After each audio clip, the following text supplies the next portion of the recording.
اللہ وبرکاتہ۔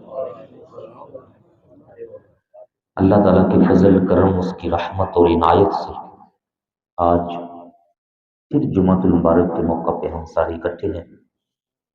دعا کریں اللہ تعالیٰ برکت کے ساتھ ہمیں باقی ساری زندگی بھی اپنی اطاعت میں گزارنے کی توفیق عطا فرمائے۔ آج کے جمعۃ المبارک میں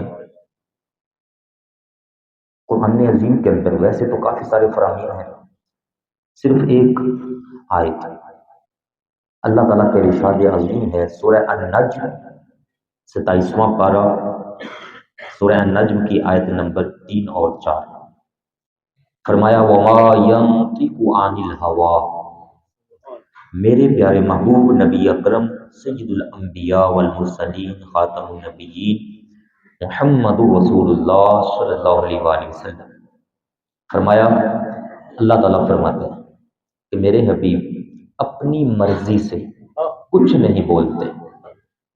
ہوا کہتے ہیں خواہشات، اپنی خواہش آئے تو کچھ بولتے، فرمایا ایسا کبھی نہیں ہو۔ یہ اللہ پاک فرما رہے ہیں، فرمایا میرے حبیب صلی اللہ علیہ وسلم اپنی چاہت اپنی مرضی سے کچھ بھی نہیں بولتے۔ ما ینطق، بالکل نہیں بولتے، عن الہوا، اپنی مرضی سے۔ تو پھر کیسے بولتے ہیں؟ حالانکہ آقا پاک بولتے تو ہیں، ارشاد فرماتے تو ہیں، قرآن پاک کے علاوہ احادیث سے تو یہ بات کتنی ہے، آپ ارشاد تو فرماتے ہیں۔ تو اللہ پاک فرماتا ہے ان هو الا وحی یوحی، فرمایا مگر حقیقت یہ ہے کہ وہ جب بھی بولتے ہیں تو میری طرف سے وحی نازل ہوتی ہے۔ وحی فرمایا وہ وحی ہوتی ہے، یوحا جو ان پر نازل کی جاتی ہے۔ اب اس کا مطلب ہے کہ وحی دو طرح کی ہوئی، ایک وحی وہ ہے جو قرآن عظیم میں آ گئی، اس کو کہتے ہیں وحی جلی، وحی جلی، وحی جلی، جلی مانا صاف، پتہ ہے کہ یہ قرآن میں ہے، اس کو کہتے ہیں ظاہری وحی۔ دوسری وحی ہوتی ہے وحی خفی، جو قرآن میں نہ آئی ہو، عظیم قرآن مجید میں نہ ہو لیکن احادیث طیبات میں ہو، فرمان آقا پاک صلی اللہ علیہ وآلہ وسلم کا ہو، صحیح طور پر ثابت ہو جائے کہ واقعی ہی یہ آقا کریم نبی رحمت علیہ السلام کا فرمان اقدس ہے، آپ کی زبان اقدس سے یہ جاری ہوا ہے، تو اللہ پاک فرما رہا ہے کہ وہ بھی میری طرف سے ہی نازل شدہ ہوگا، کیونکہ میرے محبوب نبی اکرم علیہ السلام اپنی خواہش سے تو کچھ بولتے ہی نہیں، وہ جب بھی بولتے ہیں میری اجازت، میری وحی اور میرے فرمان کے تابع ہو کر بولتے ہیں۔ صحیح بخاری شریف کے اندر کتاب العلم پہلی ہی جلد میں بڑی پیاری حدیث پاک ہے، دو صحابی تھے، حضرت سیدنا عبداللہ رضی اللہ تعالیٰ عنہ اور ایک دوسرے حضرت ابو ہریرہ۔ حضرت ابو ہریرہ تو رضی اللہ تعالیٰ عنہ آپ کو پتہ ہے کہ وہ مشہور ہیں حدیث روایت کرنے میں، وہ زبانی یاد کرتے تھے، اور ایک دوسرے یہ جو صحابی حضرت عبداللہ ہیں یہ حدیث پاک لکھتے تھے، یہ لکھتے رہتے تھے، جب سامنے بیٹھے ہیں تو کاپی پینسل یا اس دور کی جو بھی چیز ہوتی، پینسل میں نے آج کے دور سے بولا، اس لحاظ سے انہوں نے وہ حدیث لکھ لینی، کوئی چمڑے پر کوئی پتے پر کہیں نہ کہیں انہوں نے محفوظ کر لینی۔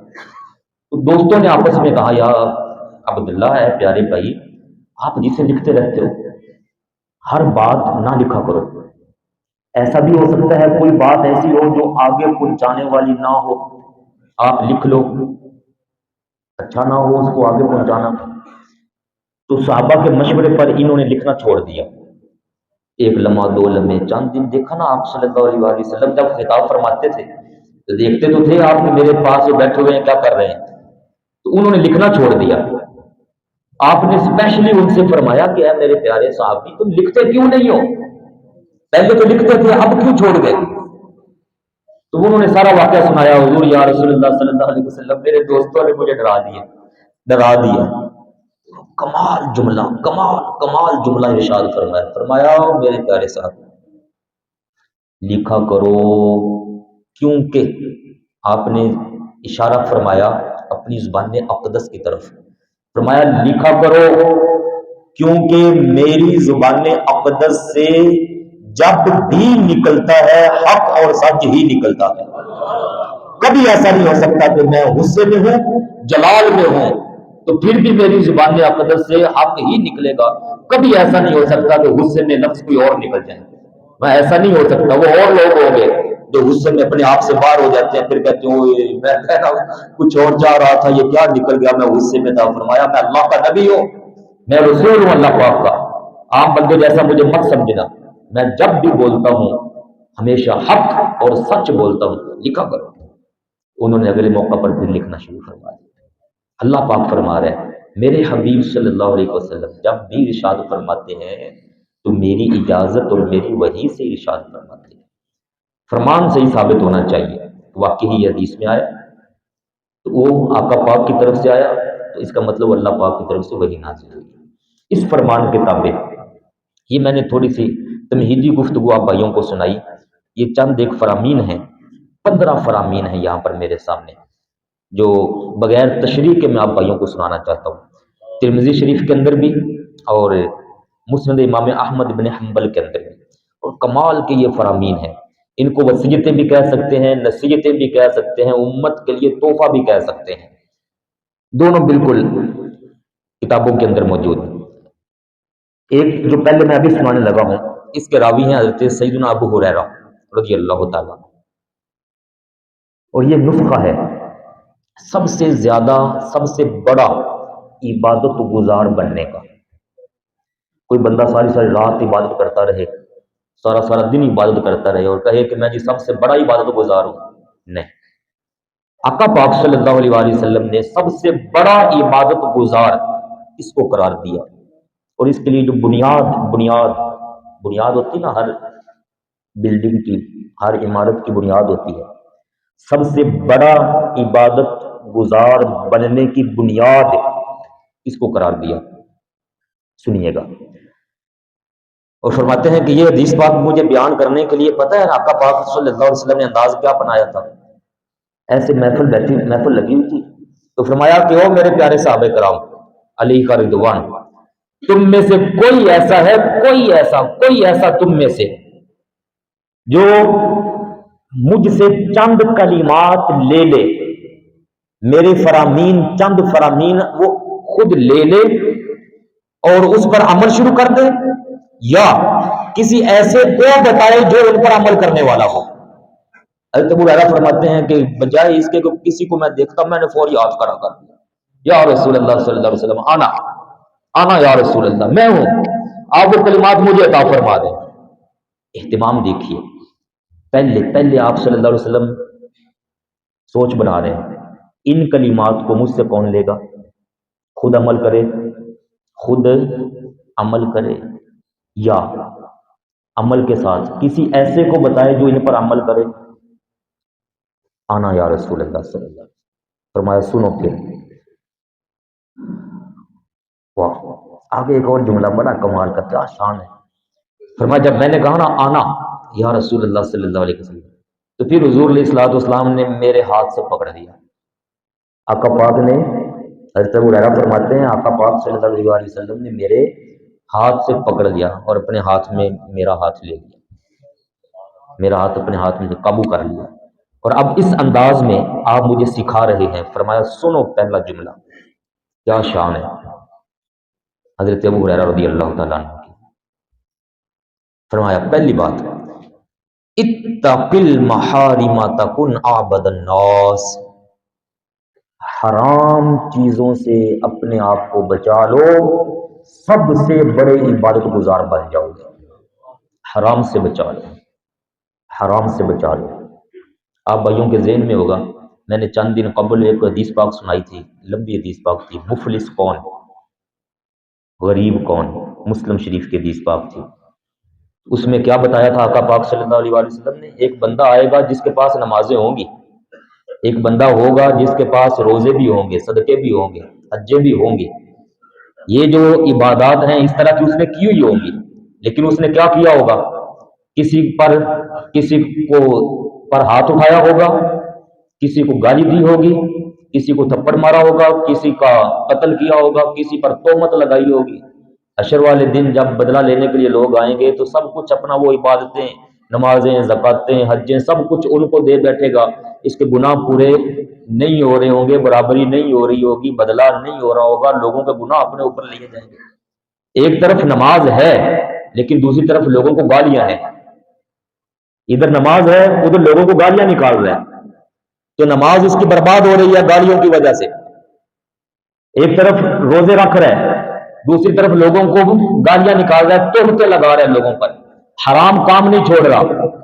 مین پوائنٹ، حرام کام نہیں چھوڑ رہا، ادھر نمازیں پڑھ رہا ہے، روزے رکھ رہا ہے، حجیں کر رہا ہے، زکاتیں دے رہا ہے، لیکن لوگوں کی عزتوں پر حملہ کر رہا ہے، تھپڑ مار رہے ہیں لوگوں کو، اپنے ماتحتوں پر ظلم کر رہے ہیں۔ تو سب نمازیں، روزے، حجیں، زکاتیں، سب کچھ اس کا لٹ جائے گا حشر والے دن، اور یہ جو ظلم کیا ہوا ہوگا یہ ظلم اس کو جہنم کے اندر لے جا پہنچے گا۔ اور آقا پاک کیا فرما رہے ہیں صلی اللہ علیہ وسلم؟ اتق المحارم، حرام سے بچ جاؤ، حرام سے بچ جاؤ، حرام سے بچ جاؤ۔ سب سے بڑے عبادت گزار بن جاؤ گے اگر حرام سے بچ جاؤ گے۔ وہ ایک عورت جس کے بارے میں پوچھا گیا تھا کہ حضور وہ عورتیں نماز بڑی پڑھتی ہے، فرض بھی پڑھتی ہے، نوافل بھی پڑھتی ہے، فرض روزے بھی رکھتی ہے، لیکن نفلی روزے بھی بڑے ہی رکھتی ہے، لیکن اپنے پڑوسیوں کو تنگ بھی کرتی ہے۔ وہ عورت پڑوسیوں کی عورتوں کو تنگ کرتی ہے، اس کی زبان سے پڑوسی محفوظ نہیں۔ فرمایا وہ جنت میں نہیں جا سکے گی۔ نماز روزہ کر رہی ہے، نفلی بھی پڑھ رہی ہے، لیکن فرمایا چونکہ حرام سے نہیں بچ رہی اس لیے جنت میں نہیں جا سکے گی۔ تو آقا پاک یہاں بنیاد بڑا بیان فرما رہے ہیں، بنیاد ہے ساری عبادات۔ بڑے سے بڑے اگر متقی پرہیزگار بننا چاہتے ہو تو پہلی بنیاد کو صحیح درست کر لیں ہم سارے بھائی۔ فرمایا حرام چیزوں سے بچ جاؤ۔ اب حرام واضح ہے، میں اس کی تفصیل میں نہیں جاتا ورنہ آگے میرے ساری باتیں رہ جائیں گی۔ حرام ہم سب بھائی جانتے ہیں حرام کیا کیا ہے، پوری لسٹ ہمارے سامنے ہوتی ہے، ہر ایک بندے کو پتا ہے یہ حرام ہے یہ حلال ہے، اتنا واضح ہم بار بار سنتے رہتے ہیں، علماء مسلمان ہیں ہم سب کو پتا ہے یہ چیزیں حرام ہیں۔ کبھی کوئی ہوتا ہے کسی چیز میں شک پڑ جائے کہ پتہ نہیں یہ جائز ہے یا نہیں ہے تو اس کی بندہ تصدیق کر لیتا ہے، ورنہ واضح تو ہے ہی ہے حرام اور حلال چیزیں۔ دوسری چیز ہمیں سیدنا حضرت ابو ہریرہ نے فرمایا وَارْضَ بِمَا قَسَمَ اللَّهُ لَكَ، فرمایا اللہ تعالیٰ نے جو تیرے لیے رزق لکھ دیا ہے اس پر راضی ہو جا۔ اگر تجھے غریب رکھا ہے تب بھی اللہ پر راضی ہو، اگر تجھے متوسط رکھا ہے تب بھی اللہ پاک پر راضی ہو، اگر تجھے مال واوا دیا ہے تب بھی اللہ پاک پر راضی ہو جا، اس کی تقسیم پر راضی ہو جا۔ جب تو اس کی تقسیم پر راضی ہوگا تو اللہ کی بارگاہ میں تکن اغنی الناس، سب سے بڑا غنی بھی تو ہی ہوگا، سب سے بڑا غنی تو ہوگا۔ دوسروں کے مال کو نہیں دیکھنا چاہیے، یہ یاد رکھیے میرے پیارے بھائی۔ ہمارے ہاں یہ جو افراتفری پھیل گئی ہے نا آگے بڑھنے کی، بندہ کسی کی اچھی گاڑی کو دیکھتا ہے، کسی کے موٹر سائیکل کو، کسی کے مکان کو، کسی کے آفس کو دیکھتا ہے تو اپنے اندر چاہت اٹھتی ہے میرا بھی ایسا ہو، میرا بھی ایسا ہو، میرا بھی ایسا ہو۔ کسی کے آگے پیچھے دو گارڈ دیکھ لیے تو کہا کہ میں بھی ایسے ہی گھوموں تو کیا ہی بات ہوگی، کیا ہی شان ہوگی۔ یہ بندے کو لے ڈوبتی ہے، یہ چاہت بندے کو ڈبو دیتی ہے۔ اگر بندے نے غرق ہونا ہے تو وہ اپنے سے بڑوں کو دیکھنا شروع ہو جائے، اگر کہتے ہیں تباہی ہو جائے بندے کی اپنے سے بڑوں کو دیکھے، پھر کیا ہوگا؟ اسباب ذرائع آمدنی نہیں ہوں گے، ذرائع آمدنی کم ہوں گے، بندہ اپنے سے بڑوں کو دیکھ رہا ہے، مالداروں کو دیکھ رہا ہے، پھر وہ کوشش کرے گا مال آئے، پیسہ آئے۔ اب یا تو اس کے لیے حلال کاروبار کر لے تو کیا ہی بات ہے، اگر حلال نہ کر سکا، ذرائع آمدنی صحیح جائز نہ بڑھا سکا تو پھر وہ ادھر ادھر سے ٹھگنا شروع ہو جائے گا، حرام کے اندر مبتلا ہو جائے گا، کسی کی مانتوں پر ڈاکا، کسی کی رکھے ہوئے پیسوں پر قرضہ اٹھانا شروع ہو جائے گا، اور دکھلاوے کی اس کی شان بننا شروع ہو جائے گی۔ وہ کہے گا کہ میں اچھا دکھنا، لوگوں کو میں اچھا دکھنا چاہیے، اچھا دکھنے کے لیے وہ پھر بلا وجہ کے اپنے اوپر اخراجات ڈالتا جائے گا، اپنے بچوں پر ڈالے گا، گھر والوں پر ڈالے گا، جس وجہ سے اینڈ نقصان ہی نقصان اس کا یہ ہوگا اوپر والوں کو دیکھنے کی وجہ سے کہ یہ بندہ اپنا سارا سکون برباد کر بیٹھے گا۔ قرض سے حضور علیہ الصلوۃ والسلام خود پناہ مانگا کرتے تھے، اور پتہ ہے کتنا پیارا نسخہ دیا، فرمایا اگر خوش رہنا چاہتے ہو، شکر گزار بننا چاہتے ہو تو ہمیں فرمایا اپنے سے ماتحت کو دیکھو، اپنے سے نیچے والے کو دیکھو، نیچے والے کو دیکھیں گے شکر پیدا ہو جائے گا۔ کتنے لوگ ہیں، میں بول رہا ہوں کتنے لوگ ہیں جو بول بھی نہیں سکتے، میں دیکھ رہا ہوں کتنے لوگ ہیں جن کی بینائی صحیح نہیں ہے، دیکھ نہیں سکتے، میں سن رہا ہوں کتنے لوگ ہیں جن کے کان کام نہیں کرتے، کتنے لوگ ہیں جو ہاتھوں کو صحیح ہلا نہیں سکتے، اگر شکر کرنا ہو نا کبھی دل کرے یار میں شکر گزار بندہ بن جاؤں، تو اسپیشلی بغیر کسی عذر کے ہاسپٹل چلے جائیں، ہسپتالوں میں مختلف وارڈوں کا جا کے معائنہ کریں، دیکھیں، ہڈیوں والی وارڈ میں جائیں، کسی کا بازو ٹوٹا ہوا، کسی کی ٹانگ کٹی ہوئی، کسی کا کان، کسی کا ناک، کسی کی آنکھ، کیا کچھ لوگوں کے اوپر بیت رہا ہوتا ہے وہاں ہاسپٹلوں کے اندر، جا کر دیکھیں اور پھر شکر کریں، یا اللہ مجھے اللہ تیرا میرے اوپر کتنا کرم ہے، میں ایسا تو نہیں ہوں، میں ایسا تو نہیں ہوں، میں ایسا تو نہیں ہوں۔ یہ بھکاری جو بیٹھے ہیں روڈوں پر، کبھی باہر جا کے دیکھیں، وہ جو گندگی کے اندر سے تلاش کر رہے ہوتے ہیں کسی طرح ہمیں کو کھانے کی چیز مل جائے، ان کو دیکھ کر بندہ عبرت حاصل کرے کہ یا اللہ میں ایسا تو نہیں ہوں۔ تو اپنے مادات کو دیکھیں گے تو شکر گزاری پیدا ہو جائے گی، اللہ پاک پر، اللہ تعالیٰ پر توکل پیدا ہوگا، بھروسہ، قناعت آئے گی، صبر آئے گا، شکر آئے گا، تحمل آئے گا۔ اور اگر اپنے سے اوپر والوں کو دیکھیں گے تو پھر بندے کے اندر بے صبری، ناشکری، پھر یار وہ ایسے اور میں ایسا، یہ کیا ہے؟ تو پھر بندہ اللہ تعالیٰ کا ناشکرا شخص بن جاتا ہے۔ آقا پاک علیہ الصلوۃ والسلام نے کیا کمال جملہ ارشاد فرما دیا، فرمایا جو اللہ پاک نے تیرے لیے لکھ دیا ہے، اللہ پاک جیسے تجھ کو دینے پر راضی ہو گیا ہے، تو اللہ کی رضا پر راضی ہو جا، اللہ تعالیٰ تجھے سب سے بڑا غنی اور مالدار بنا دے گا۔ یہ نسخہ بیان کیا آقا پاک صلی اللہ علیہ وآلہ وسلم۔ اس کے اندر بڑی باتیں کی جا سکتی ہیں، میں نے چند جملے یہ بول دیے ہیں، اگر ہم عبرت حاصل کرنا چاہیں تو اس سے ہی حاصل کریں انشاءاللہ۔ یہ ساری باتیں آقا پاک علیہ الصلوۃ والسلام کی بتائی ہوئی ہیں۔ تیسرے نمبر پر ارشاد فرمایا وَأَحْسِنْ إِلَىٰ جَارِكَ، اپنے پڑوسی کے ساتھ حسن سلوک کر۔ اگر چاہتا ہے کہ تو عند اللہ، اللہ کی بارگاہ میں مومن کہلائے، مومن، تو فرمایا پھر اپنے پڑوسی کے ساتھ حسن سلوک کر، اپنے پڑوسی کے ساتھ حسن سلوک کر، اپنے پڑوسی کے ساتھ حسن سلوک کر۔ ہمسایہ، میں نے پچھلے جمعے وہ ساری وضاحت کر دی تھی کہ ہمسائے دو طرح کے ہوتے ہیں، عارضی ہمسائے اور پکے ہمسائے جن کے مکان ساتھ ہیں۔ تو چاہے عارضی بھی ہمسایہ ہو، اس کے ساتھ بھی ہمیں حسن سلوک کا درس دیا گیا ہے، پکے ہمسایوں کے ساتھ بھی اور عارضی ہمسائے، جیسے ابھی آپ بیٹھے ہیں ہم سارے عارضی ہمسائے ہیں، کوئی ایسا انداز نہ اپنائیں کہ میرے ساتھ والے کو تکلیف ہو گیا، روڈ پر اچانک اتفاق ہو گیا، عارضی ہمسائے بن گئے، اکٹھے آ گئے، ایک دو چار منٹ کے لیے ہمسائے بن گئے، گاڑی اکٹھی چل رہی ہے، ہمسائے ہیں ایک دوسرے کے، ہم سفر ہو گئے ہیں، ہم روڈ ہو گئے ہیں، تو اب چند لمحوں کے لیے بھی بندہ سکون میں آ جائے، اپنے ساتھ والے کو تکلیف نہ پہنچائے اپنی طرف سے۔ یہ فرمایا اگر مومن بننا چاہتے ہو پھر ایسے بن جاؤ۔ گاڑی میں سفر کرے نا، کسی بڑی گاڑی میں، سگریٹیں پینے والے لوگ ہوتے ہیں، دھکے دینے والے لوگ ہوتے ہیں، سگریٹ سے بالکل گن نہیں کھاتے کئی لوگ، لیکن یہ نہیں خیال کرتے کہ ساتھ والے کو سگریٹ کی بدبو بھی پسند نہ ہوگی، پی لیتے ہیں، ساتھ والا تکلیف میں۔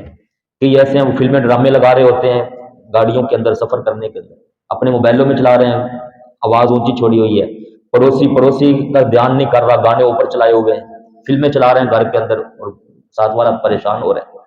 اس لیے فرمایا اگر مومن بننا چاہتے ہو اللہ پاک کی بارگاہ میں تو ہر وہ چیز جو پڑوسی کو پریشان کرے، یہاں تک فرما دیا میرے پیارے بھائیوں، اس سے آگے اور کیا ہوگا؟ فرمایا اگر تمہاری بلڈنگ اونچی ہونے کی وجہ سے پڑوسی کے گھر میں سورج دھوپ کی کمی پیدا ہوتی ہے تو اپنی بلڈنگ اونچی مت کرو، کہیں تم پڑوسی کے گھر میں دھوپ پڑنے سے، دھوپ جانے سے رکاوٹ دینے والے نہ بن جاؤ، اپنی بلڈنگ اونچی مت کرو، اس کے گھر میں دھوپ جانے دو۔ اگر چھت پر چڑھ گئے ہیں، اپنی چھت پر چڑھنے سے پڑوسی کے گھر میں نظر جاتی ہے تو فرمایا اپنی چھت پر جانا منع ہے، مت جاؤ اپنی چھت پر، کیوں؟ پڑوسی بیچارے کے اہتمام نہیں ہے پردوں کا، آپ اپنی چھت پر جا رہے ہیں، اس کے گھر میں نظر پڑتی ہے، مت جاؤ اپنے گھر کی چھت پر، جانا منع ہے، حرام ہے اس بندے کے لیے چھت پر چڑھے اور پڑوسی کے گھر میں نظر ڈالے، اس حد تک فرمایا اگر مومن بننا چاہتے ہو۔ حضور علیہ الصلوۃ والسلام نے فرمایا حضرت جبریل علیہ السلام اتنا مجھے پڑوسیوں کے بارے بار بار آ کے کہتے رہے، اتنی وصیت، اتنا فرمان اللہ پاک کا، مجھے خوف لائق ہوا کہ کہیں پڑوسیوں کو جائیداد کے اندر شریک نہ بنا دیا جائے۔ اگر مومن بننا چاہتے ہو تو پھر پڑوسیوں کے ساتھ اس نے سلوک کرو، اگر اللہ پاک کے بارگاہ مومن بننا چاہتے ہو۔ 3 فرمان ہو گئے، چوتھا فرمان وَأَحِبَّ لِلنَّاسِ مَا تُحِبُّ لِنَفْسِكَ تَكُنْ مُسْلِمًا، فرمایا جو اپنے لیے پسند کرتے ہو وہی مسلمان کے لیے پسند کرو، اپنے بھائی کے لیے پسند کرو۔ لوگوں کے لیے پسند کرو، سب سے پکے اور صحیح مسلمان تم بن جاؤ گے جو اپنے لیے پسند کرو۔ اب اس کی وضاحت بہت زیادہ ہے، ڈیٹیل اس کی بڑی ہے۔ ہر وہ بندہ جو چاہتا ہے کہ یار میرے ساتھ یہ نہ ہو تو میں کسی کے ساتھ وہ نہ کروں، بس بات ختم۔ جملہ چھوٹا سا ہے لیکن اس کے اندر پورے ہماری انسانیت کے اخلاق چھپے ہوئے ہیں۔ آقا پاک علیہ السلام کا یہ معجزہ ہے۔ آپ جملہ تھوڑا ارشاد فرماتے ہیں، مضمون اس کا بڑا ہوتا ہے۔ جوامع الکلیم کا معجزہ آپ کو عطا فرمایا، جو اپنے لیے پسند کرو وہی دوسروں کے لیے پسند کرو، صحیح مسلمان تب بن جاؤ گے۔ اور ایک دوسری روایت میں فرمایا تم تب تک مسلمان ہو ہی نہیں سکتے جب تک تم وہ نہ پسند کرو دوسروں کے لیے جو اپنے لیے پسند کرتے ہو۔ اس میں گالی گلوچ اوئے توئے کر کے بلانا، کسی کی ماں بہن کو تاڑنا، غلط دیکھنا، دھوکہ دینا، فراڈ کرنا، چیز دینے میں کمی کر دینا، لینے میں اضافہ کرنا، ناپ تول کے اندر 2 نمبر چیز دے دینا، وغیرہ وغیرہ، سب کچھ اس کے اندر موجود ہے۔ جو اپنے لیے پسند ہے وہی دوسروں کے لیے پسند کرو۔ کیسا فرمان ہے، سارے کہیے ذرا سبحان اللہ۔ ہماری ساری زندگی اس کے اندر چھپی ہوئی میرے پیارے بھائی، جو اپنے لیے پسند ہے دوسروں کے لیے وہی پسند ہے۔ سبحان اللہ۔ آخری فرمان علی شاہ، ان 5 فرامین میں سے آخری فرمان، ولا تکثر الضحک فإن کثرت الضاحک تمیت القلب۔ فرمایا کثرت سے کہا نہ لگایا کرو، زیادہ ہنسیا نہ کرو۔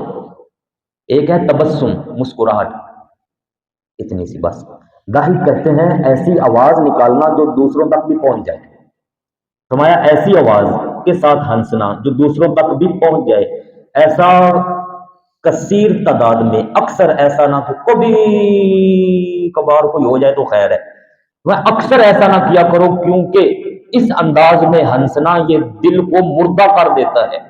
دل مر جاتا ہے بندے کا، دل نصیحت لینا ختم کر دیتا ہے۔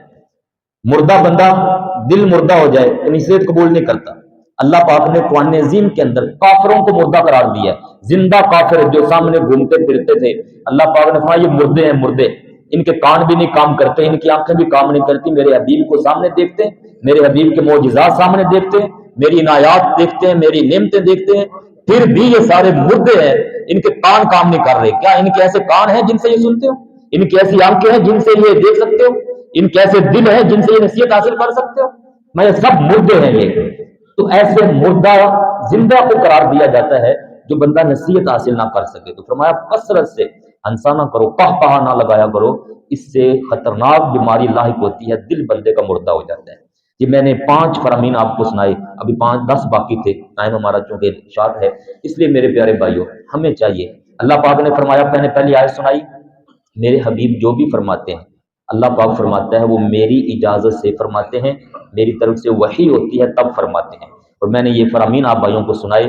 ہمیں چاہیے کہ ہم ان ساری چیزوں پر عمل کریں، اچھے مسلمان بن کر رہیں، ایک دوسرے کا خیال کریں، ظلم زیادتی سے اپنے آپ کو بچائیں، دوسروں پر کسی لحاظ سے زیادتی کرنے سے بھی بچائیں۔ اللہ تعالیٰ انشاءاللہ ہمیں دین، دنیا، قبر، حشر ہر جگہ کامیابیاں عطا فرمائے گا۔ والسلام علیکم ورحمۃ اللہ وبرکاتہ۔